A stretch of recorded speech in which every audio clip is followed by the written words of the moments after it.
Bem, nosso estudo de hoje está na primeira epístola a Timóteo, capítulo 2, versículo 8. Quero, pois, que os homens orem em todo lugar, levantando mãos santas, sem ira nem contenda. São palavras de Paulo que Emmanuel vem comentar na lição 84 do livro Pão Nosso, levantando mãos santas. Nesse trecho da primeira epístola de Paulo a Timóteo, recebemos preciosa recomendação de serviço. Alguns aprendizes desejarão lobrigar no texto apenas uma exortação às atitudes de louvor. No entanto, o convertido de Damasco esclarece que devemos levantar mãos santas em todos os lugares sem ira nem contenda.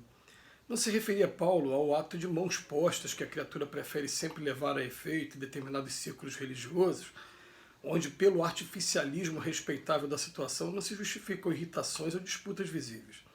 O apóstolo menciona a ação honesta e edificante do homem que colabora com a providência divina e reporta-se ao trabalho de cada dia que se verifica nas mais recônditas regiões do globo. Lendo-lhe o conselho, é razoável recordar que o homem, no esforço individualista, invariavelmente ergue as mãos na tarefa diuturna. Se administra, permanece indicando caminhos. Se participa de labores intelectuais, impõe a pena. Se opera no campo, guiará o instrumento agrícola. Paulo acrescenta, porém, que essas mãos devem ser santificadas, dependendo-se daí que muita gente move os braços na obra terrestre, salientando-se, todavia, a conveniência de se ajuizar da finalidade e do conteúdo da ação despendida. Se desejas aplicar o raciocínio a ti próprio, repara antes de tudo se a tua realização vai prosseguindo sem cólera destrutiva e sem demandas inúteis. Vamos lá, o Emmanuel pega um trechinho da epístola a Timóteo. Quero, pois, que os homens orem em todo lugar, levantando mãos santas, sem ira nem contenda. Quando fala levantando mãos santas, a gente sabe que a origem dessa atitude aqui, de levantar as mãos assim, é porque na época não existiam as algemas que prendem hoje as pessoas que praticam alguns delitos, que precisam ser abordadas pela polícia. Então a pessoa esticava a mão e dali a mão era amarrada com corda, de maneira que tanto a atitude de você ficar de joelho como de você fazer assim com as mãos, na verdade são atitudes de quem está se rendendo a alguém mais poderoso, alguém que tenha mais autoridade. Então essa é a origem dessa atitude. E a gente verifica até hoje que tem muitas pessoas que, por exemplo, só fazem oração se for com a mão junta.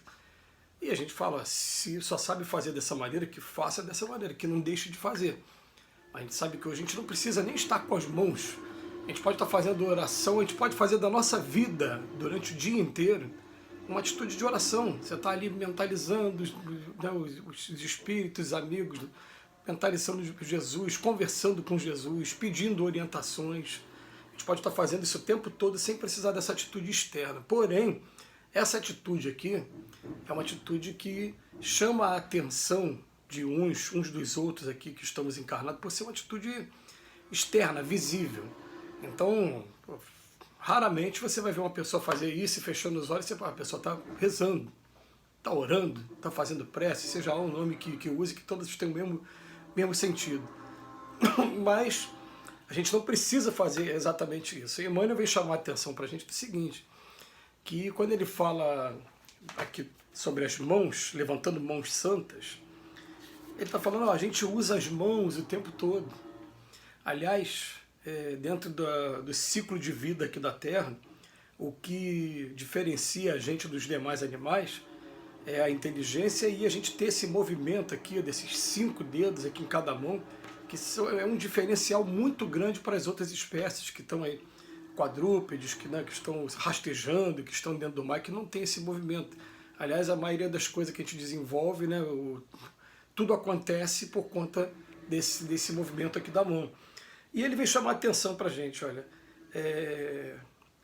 no esforço individualista, invariavelmente a gente ergue as mãos. Se a gente administra, a gente está aqui, apontando o caminho.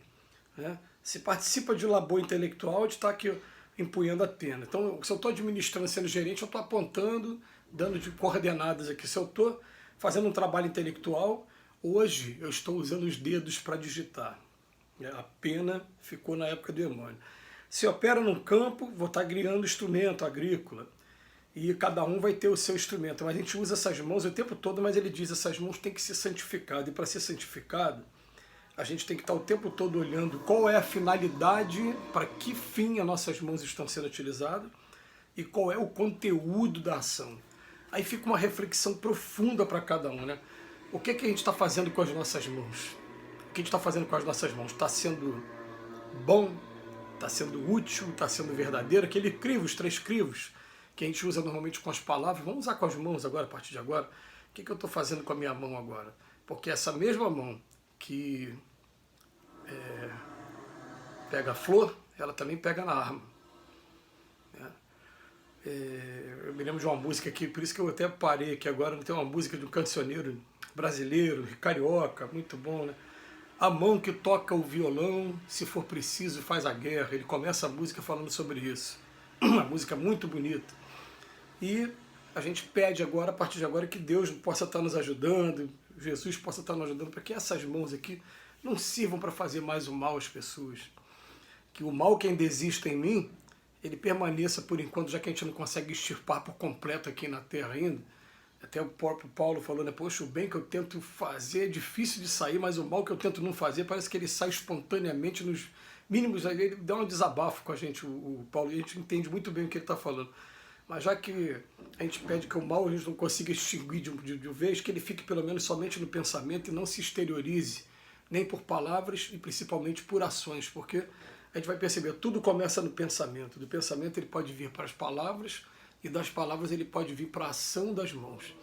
A gente não está aqui na Terra ainda exigindo essa perfeição toda de nós que estamos aqui, para que a gente possa ter, né, o pecado por pensamento, ficar se culpando pelas coisas do pensamento, até porque aqui na Terra raríssimas são as pessoas que conseguem diferenciar o pensamento quando ele vem dele mesmo e quando vem de outros.